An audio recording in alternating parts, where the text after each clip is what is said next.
Buenos días, hermanos, a todos. De nuevo, pues, es un privilegio, ¿verdad?, poder compartir la palabra de Dios con vosotros. Bueno, sabemos que estamos estudiando 2 de Corintios, hoy nos toca capítulo 10. 2 de Corintios 10. Epístola, como sabemos todos, del apóstol Pablo. ¿Qué toca el apóstol aquí?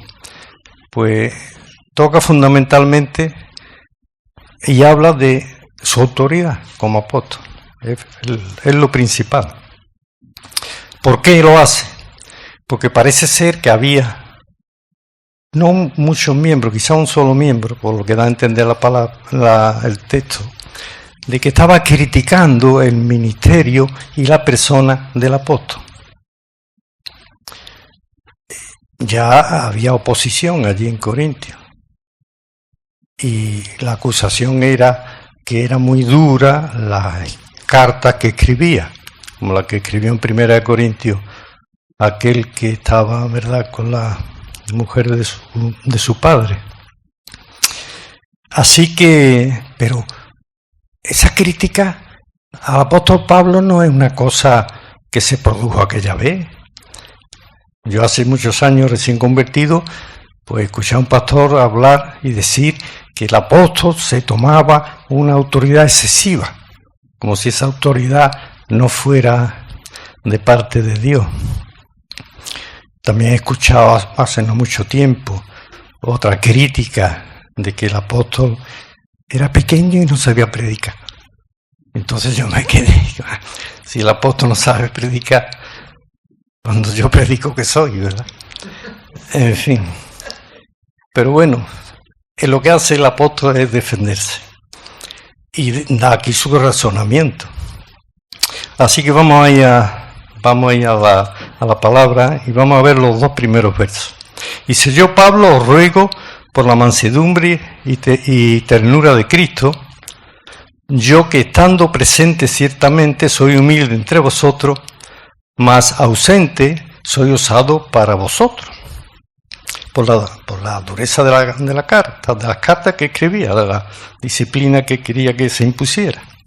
Os ruego pues que cuando esté presente no tenga que usar de aquella osadía con que estoy dispuesto a proceder resueltamente contra algunos que nos tienen como si anduviésemos según la carne. O sea que la acusación era grave, porque no era solo que se dijera que el apóstol era duro, sino que ahora le estaba acusando de que vivía según la carne. Ya sabemos lo que es vivir según la carne, ¿verdad? Pues seguirla como vive el mundo, ¿verdad? De mentira, de borrachera, de adulterio, etcétera, etcétera. Una acusación muy grave para el apóstol. Y por eso se defiende, evidentemente. Así que dice, pues aunque andamos en la carne, no militamos según la carne. Claro, en la carne andamos todos. Todos somos débiles, a veces tenemos poca fe, a veces mentimos, a veces nos equivocamos. Todos vivimos en eso, ¿verdad? Aunque seamos creyentes, porque la carne es débil, lo dice la palabra. Dice, pero no militamos en el ministerio, ojo. Que su ministerio es una cosa distinta a esa flaqueza, porque el ministerio, dice el apóstol, que lo realiza por el poder de Dios, que no según la carne, sino que lo realiza según el poder de Dios. Mirad, hermanos, yo voy a poner un ejemplo mío, siempre me gusta y no tengo reparo. Yo hace años que fui anciano en la iglesia de Betania, yo quería resolver los problemas en el poder de la carne, ¿verdad? Como yo tenía empresa, quería actuar en el gobierno de la iglesia como si fuera mi empresa. Aquello no funcionaba, ¿verdad? Porque el ejercicio de un ministerio espiritual tiene que venir del poder de Dios, si no fracasamos. Y es lo que el apóstol está aquí diciendo. Dice, porque las armas de nuestra milicia no son carnales, porque si usamos las armas carnales, lo que yo sé, lo que yo entiendo, lo que yo puedo, lo que yo discierno, y no lo que nos dice la palabra de Dios. Pero el apóstol no actuaba así. No son carnales, sino que son poderosas en Dios para destruir la fortaleza. ¿Qué fortaleza? La fortaleza del mal, la fortaleza de Satanás. ¿Y cuáles son esas armas? El amor, la misericordia, la fe, la esperanza, ¿verdad? La compasión, la capacidad de perdonar, de pedir perdón. Esas son las armas que vienen de arriba, porque son los frutos del Espíritu Santo. Y es lo que está aquí diciendo. Con esas armas podemos luchar para destruir al enemigo, porque evidentemente sabemos que el ministerio es luchar no contra sangre y carne, sino contra regiones celestiales de maldad en las regiones celestes, ¿verdad? Es una lucha espiritual. Dice, derribando argumentos y toda altivez que se levanta contra el conocimiento de Dios y levantando cautivo todo pensamiento a la obediencia a Cristo. O sea, que toda nuestra sabiduría humana, nuestro creer que somos suficientes, que sabemos cómo actuar, cómo ministrar, pues tenemos que llevarlo cautivo a Jesucristo. O sea que cuando, sobre todo en el ministerio cristiano, tenemos que tomar decisiones, no nos fijemos en nuestra sabiduría, hermano, lo dice también el proverbio, ¿verdad? Sino que llevemos personalmente, dice, cautivo nuestro pensamiento a Cristo, porque claro, las decisiones primero funcionan aquí, ¿verdad? Y después las ejecutamos. Entonces, antes de tomar la decisión, tener en cuenta la palabra del Señor. Y si estando pronto para castigar toda desobediencia, cuando vuestra obediencia sea perfecta, dice, miráis las cosas según las apariencias. Y eso es muy humano, ¿verdad? Miramos las cosas por según lo que vemos, pero muchas veces no tenemos capacidad de ver el corazón. Por eso cuando Samuel fue para ungir a uno de los hijos de Isaí, pues él de momento se quedó impresionado por el mayor, el más fuerte. Sin embargo, el Señor había escogido a David, ¿verdad? Que era el más pequeño, era pastor, porque el Señor ve el corazón y las intenciones de la persona. Nosotros nos fijamos, ¿verdad?, por la apariencia. Pues bien, lo que está diciendo aquí, que dice, miráis las cosas según la apariencia. Dice, si alguno está persuadido en sí mismo que es de Cristo, eso también piense por sí mismo, que como Él es de Cristo, así también nosotros somos de Cristo. Lo que le estaba diciendo era que si ellos se consideraban de Cristo, el que estaba de verdad criticándole, era porque se consideraba de Cristo, que él tenía la verdad. Dice el apóstol, tened en cuenta que también nosotros somos de Cristo. Y eso a mí me ha hecho reflexionar. Muchas veces los creyentes somos mudados a criticar a los demás hermanos, ¿verdad? Muchas veces hay que ver fulanito, esto, lo otro. Esta predicación no me ha gustado, sí. Criticamos en vez de construir. Pues tenemos que tener en cuenta, ¿verdad?, que hay una línea roja, evidentemente. Si una persona proclama que Jesucristo no es hijo de Dios, o que la salvación no es por fe, o que pues, exactamente hay cosas que el Padre no le levantó, no le resucitó de los muertos, pues esas cosas evidentes son líneas rojas. Pero es que a veces no tocamos, no es por eso, es por criticamos otras cosas, ¿verdad? Y entonces eso tenemos de verdad que es la reflexión que decía aquí el apóstol. Ten en cuenta que ese hermano que estamos criticando también es hijo de Dios, ¿verdad? Así que debemos de construir. Así dice, para que no parezca como que os quiero amedrentar por carta. Dice, porque a la verdad dicen Las cartas son duras y fuertes, mas la presencia corporal débil y la palabra menospreciable. ¿Veis lo que había dicho?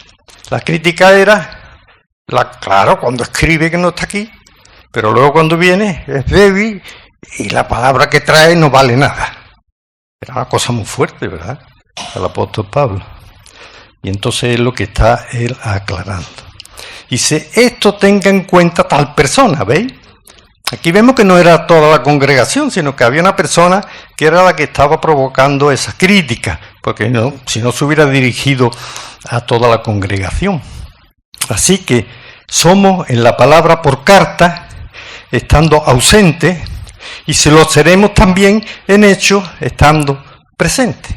O sea, que si él criticaba de forma dura, con palabras, por carta, dice, ahora cuando esté con vosotros, lo que voy a demostraros no es la palabra, son mis hechos. Mis hechos. Mi vida, que había sido fundador de la iglesia, que cuando necesitaba sostenerse, trabajaba y no pedía nada, ¿verdad? O sea, su vida limpia. Por carta de vida, porque tenía que, evidentemente, que corregir el pecado, ¿verdad? Dice, pero ahora lo que tenéis que criticar y mirar son mis hechos, mi vida, cuando estoy presente con vosotros. ¿Cómo actúo con vosotros? Es lo que está aquí diciendo el apóstol. Estando presente, mis hechos.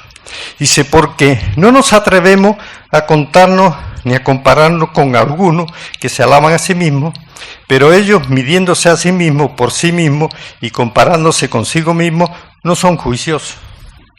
O sea que el juicio que estaba haciendo no era un juicio correcto, porque él se creía que era salvo, que era creyente, que era poseedor de la verdad, y que Pablo era más o menos un impostor, ¿verdad?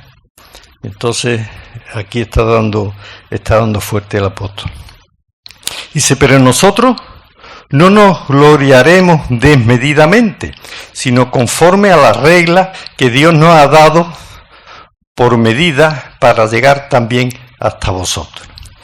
O sea que él se gloriaba algo, pero luego lo aclarará, que no era porque él se creyera superior o especial ni nada de eso, evidentemente, sino que él se gloriaba en la regla de vida que en la palabra de Dios y que el Señor le había dado. Y esa regla de vida, pues sabemos cómo es, ¿no? ¿Verdad? Honradez, amor, fe, misericordia, hospitalidad, etcétera, etcétera. Eso es lo que él practicaba. Pero en eso es justo que nos gloriemos, ¿verdad? Pero no nos gloriamos por nosotros mismos, sino porque Dios nos ha transformado a su imagen y semejanza, o nos está transformando, mejor dicho, en el camino de la santidad, ¿verdad? Dice, para llegar también a vosotros, dice, porque no nos hemos extralimitado como si no llegásemos hasta vosotros, pues fuimos los primeros en llegar a vosotros con el Evangelio de Cristo. O sea que lo que le está diciendo un momento. Y cuando dice nosotros, como sabemos que siempre Pablo llevaba a Timoteo, ¿verdad?, a otros hermanos en el ministerio de abrir nuevas iglesias. Así que nosotros somos los que os hemos llevado el Evangelio, ¿verdad? Y eso lo tenéis que tener en cuenta, ¿verdad? Cuando Dios usa a un hermano para llevarnos al conocimiento de la palabra de Dios, debemos de ser agradecidos, ¿verdad? Yo siempre agradezco, y lo he dicho muchas veces, cuando llegué por primera vez a la iglesia evangélica, que yo iba con mucho temor, ¿verdad? Muchas veces lo he dicho. Pero cuando terminó la reunión y toda la iglesia vino hacia mí, digo, Dios mío, ¿qué van a hacer conmigo? Y venían a saludarme. Eso ya no se ve. Que una persona llegue a una iglesia por primera vez y haga tocado con el chongún. Y yo me quedé en un rincón, porque a mí me habían dicho que lo evangélico era terrible, que tenía que entrar a la iglesia y pisar una cruz, unas cosas horrorosas. En fin, vamos a continuar, que ya vamos acabando. Pero hoy quiero hacer una cosa que hace tiempo que no hacemos, que luego explicaré. Él llevó el Evangelio y dice: no nos gloriamos desmedidamente en trabajo ajeno, sino que esperamos que conforme crezca vuestra fe, seremos muy engrandecidos entre vosotros conforme a nuestras reglas. O sea, una cosa importante, él no se metía en el trabajo de otros hermanos. Y a veces nosotros nos metemos, ¿verdad? Es que fulanito cómo está funcionando, que está igual. Y entonces, a menos sin conocimiento auténtico. Entonces, él dice: yo me quiero gloriar un poco cuando vea vuestro crecimiento espiritual. Y eso es correcto, ¿verdad?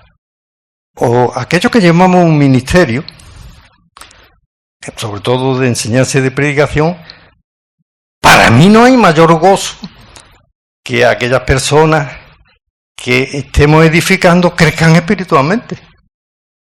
Es que eso es un gozo, ¿verdad? Tremendo. Es igual que cuando un maestro enseña a los alumnos, y ves que suben, que aprueban, que no es legítimo ese gozo. Pues lo que está aquí diciendo el apóstol. Me gozo porque veo en esta segunda carta que habéis obedecido a la primera y que por lo tanto estáis creciendo. Y ese gozo es legítimo, hermano, muy legítimo. Yo que he trabajado muchísimos años con los jóvenes, para mí no hay mayor gozo que ver que esos jóvenes vayan creciendo en el Señor. No hay mayor gozo que ese, ¿verdad? Seguimos. Y que anunciaremos el Evangelio en los lugares más allá de vosotros, sin entrar en la obra de otro, para que gloriarnos en lo que ya estaba preparado. O sea, que él estaba diciendo: un momento, no creáis que sois ustedes los únicos, que nosotros vamos a llevar el Evangelio a otros lugares.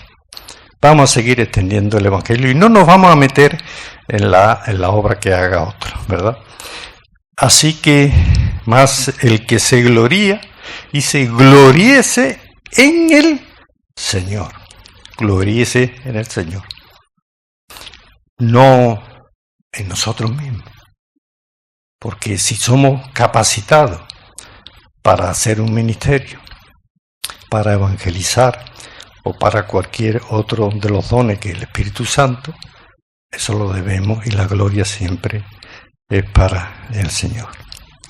Porque dice: no es aprobado el que se alaba a sí mismo, sino aquel a quien Dios alaba. Así que, hermano, hoy no tiene que usar la chuleta. ¿Qué quiero ahora hacer? Pues voy a hacer una cosa que hace muchos años no se hace. No sé por qué. Voy a hacer un llamamiento. ¿Por qué? Porque puede que haya aquí alguna persona que ya haya sido tocado por la palabra de Dios, pero que no lo haya confesado, ¿verdad? Y eso es una obligación hacerlo. Recuerdo yo que cuando yo comencé a estudiar la palabra y a escuchar el Evangelio, durante 3 meses fui tocado por la palabra de Dios. Pero yo todavía no veía muy claro la cosa.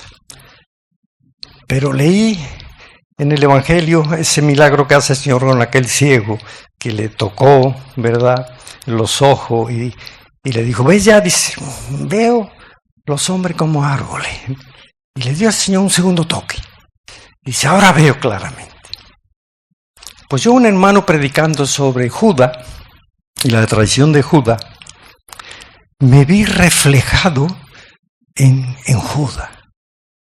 Yo estoy traicionando también a mi Creador, porque yo sigo pecando y no sigo atendiendo su voz, ¿verdad? Y bueno, la palabra de Dios dice: hoy es día de salvación. Y hoy, en esta mañana, es día de salvación. Y dice el Señor: si oyereis mi voz, no endurezcáis vuestros corazones, ¿verdad?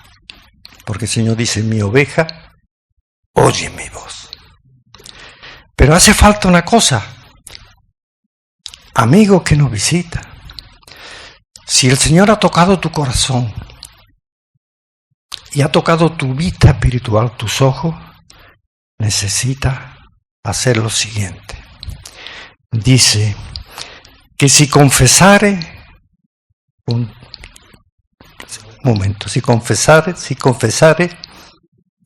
con tu boca, exacto, que Jesús es el Señor. Quiere decir que es el Señor de tu vida. Y creyeres en tu corazón que Dios le levantó de los muertos, serás salvo. No hay una decisión en nuestra vida más importante que esta. Amigo que nos visite. En la vida tomamos muchas decisiones cada día, unas acertadas y otras equivocadas. Pero esta confesión tiene valor eterno.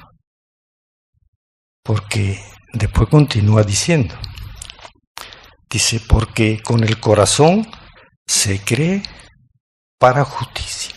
¿Qué justicia? La justicia de la cruz.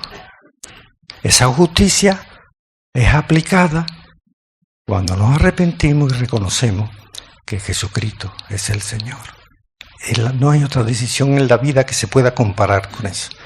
Porque las decisiones que tomamos cada día tienen consecuencias durante un tiempo, mientras estemos en este cuerpo. Pero esta decisión es para vida eterna. Para vida eterna. Dice, por el corazón se cree para justicia, pero con la boca se confirma o se confiesa para salvación. Salvación eterna. ¿Verdad? Mira, hermano, el bautismo es solamente una vez en la vida.